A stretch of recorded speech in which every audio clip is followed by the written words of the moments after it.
My name is Chinky May Ibernalte and this is my speech video. Globalization is commonly associated with the free flow of goods, services, information, and ideas across borders. It has led to technological advancement, economic growth, and cultural exchange. Yet, like many large-scale shifts, globalizations come with its own set of hidden costs. One of the lesser known but increasingly dangerous consequences is the globalization of cybercrime.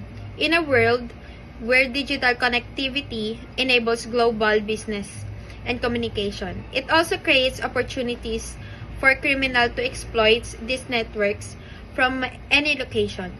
Cybercrime has transformed from a localized issue into a global crisis, with attacks transcending national borders and legal jurisdictions. As technology becomes more advanced and more people get online, this problem is only growing more severe. Understanding how cybercrime operates globally and why it thrives in globalized environment is essential for finding effective solutions. Globalization transforms the modern world in countless ways, fostering economic integration, cultural exchange, and the rapid advancement of technology.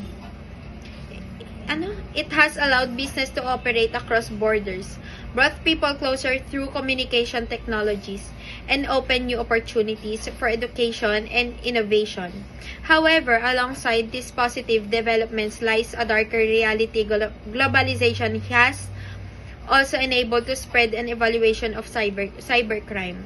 As digital technologies has become the backbone of global interaction, they have simultaneously created new vulnerabilities the criminal are quick exploit. The body is cybercrime has evolved from local issue into a global phenomenon due to the rise of the internet and international digital networks. In today's world, cybercriminals can operate from one country and attack individuals, corporations or governments in another with just few keystrokes. This global reach is made possible by high-speed internet access, encrypted communication platforms, and anonymous payment systems like cryptocurrency. Criminals can steal data, conduct financial fraud, or distribute malware across continents without ever traveling. Globalization, while making the world more connected, has also removed physical barriers for criminals, allowing them to operate on an international scale with unprecedented ease. One major reason cybercrime thrives globally is the lack of consistent international laws in the enforcement standards. Different countries have different definition of cybercrime, legal procedures, and levels of law enforcement capacity. Many developing nations lacks the technical resources and trained personnel to track and stop attacks. Meanwhile, cybercrime often takes refuge in countries with weak cybersecurity law or no extradition without fear of prosecution. The lack of cooperation between nations' laws in investigation allows cybercrime to stay ahead of the law. Cybercrime has become a global industry with tools and services sold much like legitimate products on the dark web. Hackers can buy malware, stolen credit card data, phishing kits, and even customer support for using these tools. This commercial approach, often called cybercrime as a service, has made it easier for less skilled individuals to carry out attacks. Organized cybercrime groups operate like international corporations with roles for developers, finance managers, recruiters, and marketers.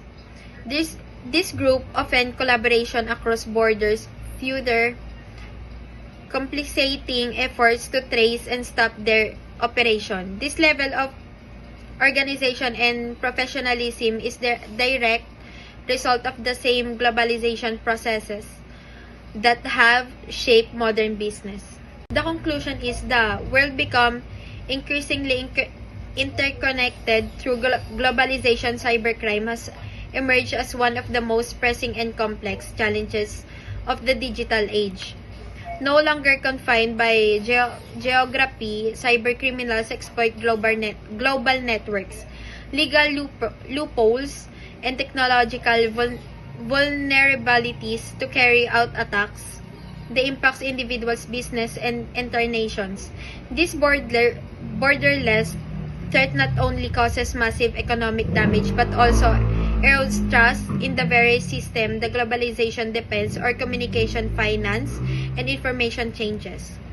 What makes cybercrime particularly dangerously is the lack of the unified global response. While technology evolves rapidly, international laws and cooperation have not kept pace. Without stronger cross-border collaboration, better cybersecurity infrastructure, and consistent legal frameworks, cybercriminals will continue to operate with impunity. Addressing this issue requires more than just national efforts. It demands a collective global strategy. Government, private companies, and international organizations must work together to share intelligence, standards, laws, and build resilient digital ecosystem. Only through cooperation and proactive policymaking can we ensure the globalization continue to be force for progress rather than pathway for unchecked cyber threats.